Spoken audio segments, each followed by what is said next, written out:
سرخط خبرها. یتیموف خواست پروتکل‌های امضا شده درباره مرز قطعاً اجرا شوند. جسد مهاجران تاجیک را به خاک سپردند. و نگرانی دادستانی مسکو. بسیاری از مهاجران اخراج شده با شناسنامه‌های ساخته برمیگردند.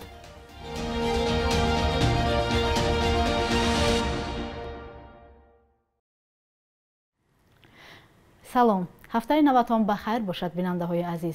با برنامه نویدی بامدادی خوش آمدید. اخبار تازه ترین تاجیکستان و جهان را من شهلای عبدالله تا 10 دقیقه دیگر تقدیمتان میکنم. تابوت 6 مهاجر تاجیک را که به گفته مقامات بر اثر زهرآلودشوی در روسیه جان باختند، صبح 30 ینور به تاجیکستان آوردند. دلشاد دودینایف، یک مسئول اداره مهاجرت در ختلان، به رادیو آزادی گفت که تابوت‌ها را در فرودگاه دوشنبه گرفته به خویشاوندانشان سپردیم. نزدیکان 4 نفر آنها در ناحیه وخش ولایت ختلان تصدیق کردند که جسدها را روز یکشنبه در زادگاهشان به خاک سپردند. به گفته آنها تابوت 2 نفر دیگر به ناحیه همدانی و جیهون برده شده است. مقامات روسیه گفتند 6 مهاجر تاجیک شب 25 و 26 ینور در یک گرمخانه در ولایت ولگاگراد جان باختند. بنا به اطلاع رسمی آنها بر اثر زهرآلودشوی درگذشتند. سفارت تاجیکستان خواسته است سبب‌های مرگ مهاجران عادلانه و تا آخر تحقیق کرده شود. مقامات روسیه در 3 روز اخیر جزئیات دیگری ندادند. 3 مهاجر ففتیده از یک عائله و از دهه نورفتار ناحیه وخش بودند. 3 مهاجر دیگر از ناحیه وخش و جیهون و از ناحیه همدانی بودند. مقامات روسیه میگویند در پیوند به زهرآلودشوی مهاجران تاجیک پرونده گشوده به تحقیق حادثه آغاز کردند. مفتشان گفتند شهروندان تاجیکستان قاعده‌های بی‌خطری را در گرمخانه رعایت نکردند. در گفت و شنودهای اخیر مرزی جانب تاجیکستان و قرقیزستان به توافق رسیدند که پروتکل شماره 3 را که 1 می سال 2021 به امضا رسیده بود اجرا میکنند. سیمومین یتیموف رئیس کمیته دولتی امنیت ملی تاجیکستان گفت بر اساس نکته های امضا شده این پروتکل کار میکنیم که قبلا صدا داده بودند. یعنی دقیقاً بعد چند روز کاری کمیسی‌های مشترک کارهای توپوگرافی و حقوقی آغاز می شود. این کار بدون توقف برای حل همه مشکلات از جمله تعیین و علامتگذاری مرز دولتی پیش برده می شود. او تاکید کرده است که در زمان نزدیک جانب‌ها دیگر باره ملاقات کرده کار این کمیسیه را بررسی می کنند. با تاکید سیمومین یتیموف هرچند در نتیجه گفت و شنودهای روز 29 ینور پروتکل به امضا نرسید، اما چیزهایی هست که بالاتر از پروتکلند. روز 27 ینور مرز تاجیکستان و قرقیزستان شاهد باز یک نزاع مسلحانه شد که در نتیجه 2 شهروند تاجیکستان کشته و بیش از 20 نفر از هر دو جانب مجروح شدند. خشونت‌ها روز 28 ینور خاتمه یافت و جانب‌ها پشت میز گفتگو نشستند. ضمناً رجب‌بای احمدزاده رئیس ولایت سوخت همراه بهاودین بهادرزاده شهردار اصفهان زخمیان درگیری‌های مرزی روز 27 ینور را در بیمارخانه مرکزی شهر اصفهان خبر گرفته با ساکنان دهه خواجه اعلی جماعت دهاتی چارکوی اصفهان دیدار کرد. از این پیشتر احمدزاده برای همدردی به خانواده 2 قربانی این رویدادها رفته بود.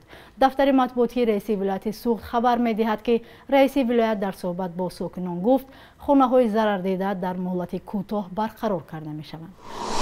از سقوط کابل به دست طالبان و تشکیل حکومت آنها بیشتر از 5 ماه گذشت. در حالی که تاجیکستان مثل دیگر کشورهای جهان حکومت طالبان را در افغانستان رسما اعتراف نمی‌کند، خبرها از انتقال برق و افزایش گردش مال طریق بعضی گذرگاه‌ها میان تاجیکستان و این کشور بحث‌های را به میان گذاشته است. نگاره فضل‌الدین موضوع را ادامه می‌دهد. ملاقات با طالبان در نروژ و دعوت‌ها به شناخت رسمی آنها و همکاری‌های کشورهای گوناگون با افغانستان موضع‌گیری تاجیکستان را در این رابطه دوباره سر زبان‌ها آورد.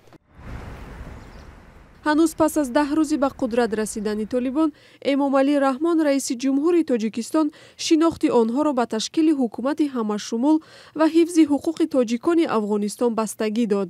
ولی به زودی تاجیکستان تجارت را با افغانستان از سر گرفت. با عقیده خلوتشاه محمود داد و ستد اقتصادی معنی اعتراف رسمی را ندارد. این یک گونه مناسبت اقتصادی است که به نفع تاجیکستان. من فکر نمی کنم که این مناسبت تاجیکستان و با حکومت افغانستان باشد. این مناسبت تاجیکستان بیشتر با مردم افغانستان است، زیرا در این زمستان خنک به برق نماندن اهالی افغانستان فکر میکنم یکی از جنبه های مهمی گومانیسم و انسان دوستی بوده باشد. ولی علیم شیرزمانов سیاستمداری مخالف حکومت تخمین میزند که معامله‌های پس پردگی میان حکومت تاجیکستان و طالبان وجود دارد. چرخبال و هواپیماهایی که با شکست حکومت پیشینه افغانستان از طرف حربیان این کشور به تاجیکستان و ازبکستان آورده شدند به یک مشکل دیگر تبدیل یافتند. 12 ینور مولوی محمد یعقوب وزیر دفاع حکومت طالبان از تاجیکستان و ازبکستان طلب کرد که این تکنیکای حربی بازگردانیده شود. در عکس حال طالبان دست به عمل خواهند زد. برخی از کارشناسان بر اینند که تهدید طالبان پیامد نخواهد داشت. بنا به آمارها زیاده از 46% اهالی افغانستان را تاجیکان تشکیل می‌دهند و تاجیکستان می‌خواهد آنها در اداره این کشور سهم داشته باشند. دنیس پاپوف دادستان شهر مسکو پیشنهاد کرده است که در روسیه ثبت ژنتیکی مهاجران راه اندازی شود. او در صحبت با روسیسکای گازета اظهار داشته است که بسیاری از مهاجران اخراج شده در وطنشان شناسنامه را عوض میکنند و دوباره به روسیه برمیگردند.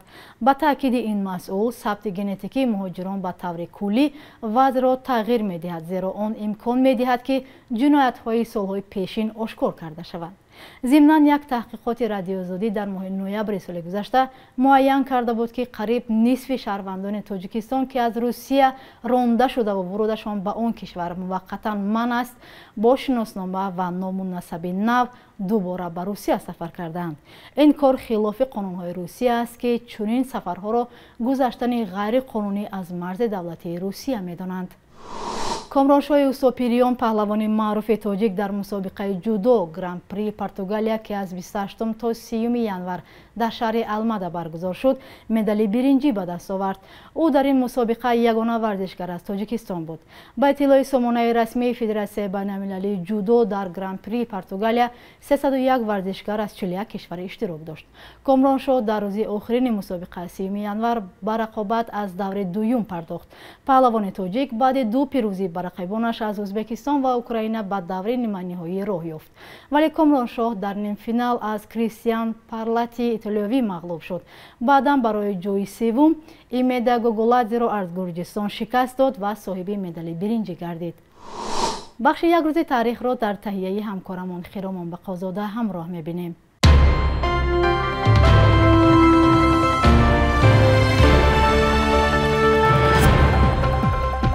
سال 819 را تاریخشناسان آغاز حکمرانی سلاله سامانیان مینامند که تا سال 999 یعنی 180 سال دوام کرد. این سلاله دولت سامانیان را تأسیس داد که قلمروی پهناوری را در خراسان و ماوراءالنهر از زیر سلطه اعراب بیرون و در یک مملکت به هم آورد. منقدان سامانیان را به فساد اداری و تبدلات ها عیبدار میکنند که در نهایت سبب به دست حربیان ترک ارتش گذاشتن حاکمیت شد.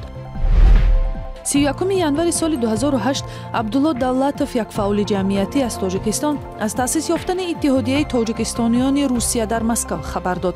این یکی از نخستین سازمان‌های متشکل حامی حقوق مهاجران تاجیک در روسیه بود که در حالت پیش آمدن مشکل یا احتیاج به کمک شهروندان تاجیکستان می‌شتافت. بعد این در روسیه چند سازمان دیگری مهاجران از جمله جنبش مهاجران کاری تاجیک و مرکز تاجیکان در مسکو تأسیس شد که به خاطر انتقادشان از کمک کم حکومت تاجیکستان به هموطنان هدف انتقاد و گاهی هم تعقیب جنایی قرار گرفتند. پایان ینور سال 2011 بعد 1.5 سال تدریس وزارت معارف تاجیکستان فن معرفت اسلام را از برنامه‌های تعلیمی مکتب‌های میانه اختصار کرد و درس تاریخ خلق تاجیک را جایگزین این فن نمود. بعد سقوط شوروی و در فضای منع شدن تعلیمات دینی برای کودکان در تاجیکستان، این کم سابقه ترین تلاش راه اندازی درس درباره تاریخ دین اسلام، دین اکثر ساکنان تاجیکستان، در مکتب‌های دولتی بود. بانک ملی قرب اسعار را برای امروز چنین تعیین کرده است: $100 1130 سومون و 1000 روبل روسی 145 سومون و 20 درم است.